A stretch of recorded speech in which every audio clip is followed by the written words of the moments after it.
Class 10 life science chapter 1 প্রথম অধ্যায় মাধ্যমিক জীবন বিজ্ঞান জীবজগতের নিয়ন্ত্রণ ও সমন্বয়। তোমরা সবাই লাইক আর সাবস্ক্রাইবটা দিয়ে দাও, সবাই মন দিয়ে শোনো আর লেখো। ইনডোল অ্যাসিটিক অ্যাসিড হলো কি? অক্সিন হরমোনের রাসায়নিক নাম। গমনে সক্ষম একটি উদ্ভিদের বিবরণ দাও। ভলবক্স।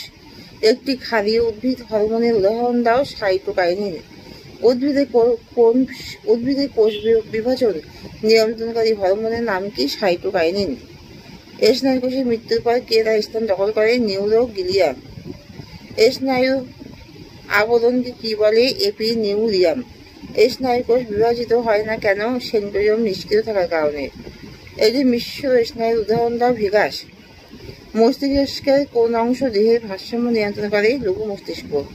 একটি নিউরো ট্রান্সমিটারের উদাহরণ দাও। অ্যাসিটাইলকোলিন।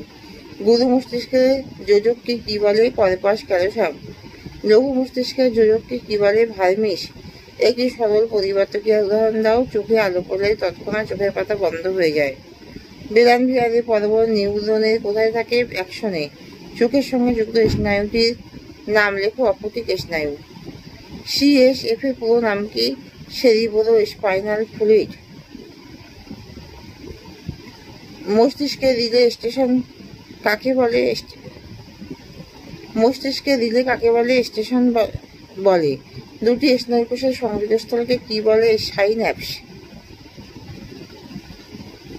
কোন হরমোন উদ্ভিদের অঙ্গবিভেদ নিয়ন্ত্রণ করে? কাইনিন উদ্ভিদের অঙ্গবিভেদ নিয়ন্ত্রণ করে। দুটি অস্থির সংযোগের স্থলে যে তরল থাকে তার নাম কি?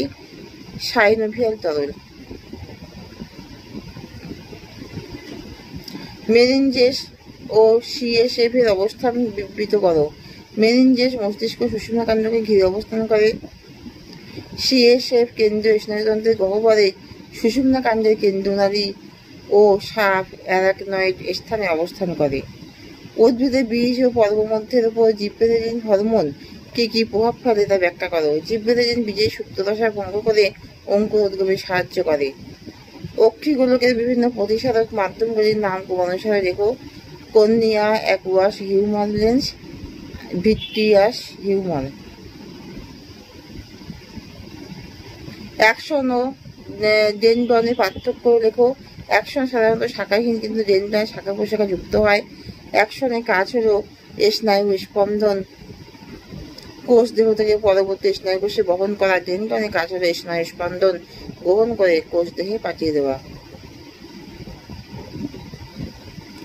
সহজাত বর্ধিত প্রতিবর্ত ক্রিয়া কাকে বলে? যে প্রতিবর্ত ক্রিয়া জন্মসূত্রে প্রাণী পেয়ে থাকে তাকে সহজাত বলে, আর যে প্রতিবর্ত ক্রিয়া অভ্যাসের মাধ্যমে গড়ে ওঠে তাকে অর্জিত বলে। এখানে শেষ করলাম।